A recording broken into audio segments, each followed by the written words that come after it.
there any better time of the year? The pretty lights, the cocoa, the stench of decaying god flesh. It does a body good.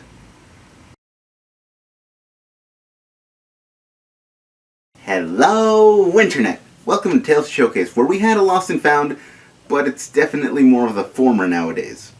I'm your host, the Watcher of New Earth.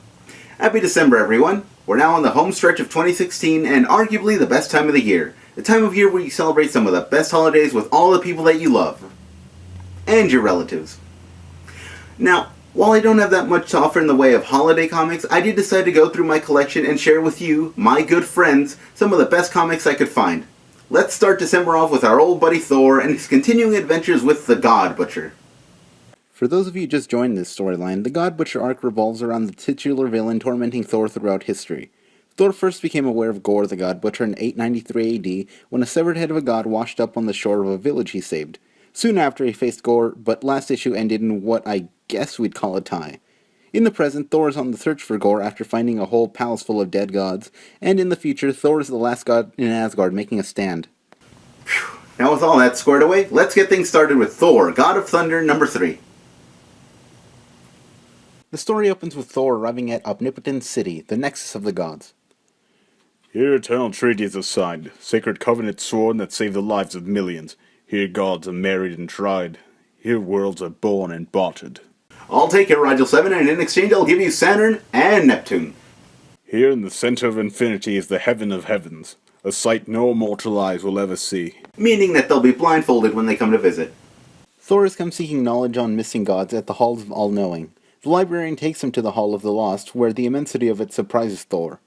Or, at least, I think that's what this face means. That, or he's about to burst out laughing. Appalled at all the death going on without anyone noticing, Thor wants to speak to the Parliament. However, the librarian tells him that there is a 200-year waiting list. Thor 3, waiting for Parliament. Thor decides to investigate these cases himself, figuring he'd get things done quicker. The war fairies of Wendigo, the guardians of the Horn World. It said they lived in a palace with caramelized walls in a valley where the skies rained milk and the trees oozed honey. These days the trees are strung with gore, and the air is black with flies. Well, with metric tons of sugar lying around, what did you expect was going to happen? Thor goes world to world and sees god after dead god. All of them are also protected by the guard dogs of the God Butcher, just like the one from the first issue. Thor finally arrives at the lifeless body of Falagar the Behemoth, a god he actually knew. Apparently he also liked to wrestle black holes. He seemed like a very smart fellow, didn't he? This time when the guard dog comes, Thor beats it ruthlessly, on the off chance that Gorr could feel the pain. Afterwards, still in a fit of rage, Thor attempts to call the God Butcher by yelling and shooting lightning. That ought to do it. Thanks very much, Ray.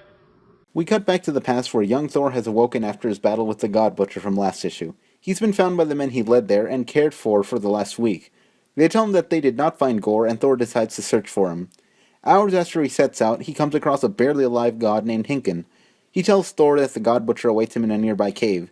He also says that Thor shouldn't have come alone. I don't believe you're in much of a position to offer advice in matters of combat, Hinken. Thor Odinson, God of Thunder, Mighty Avenger, insults people on their deathbed.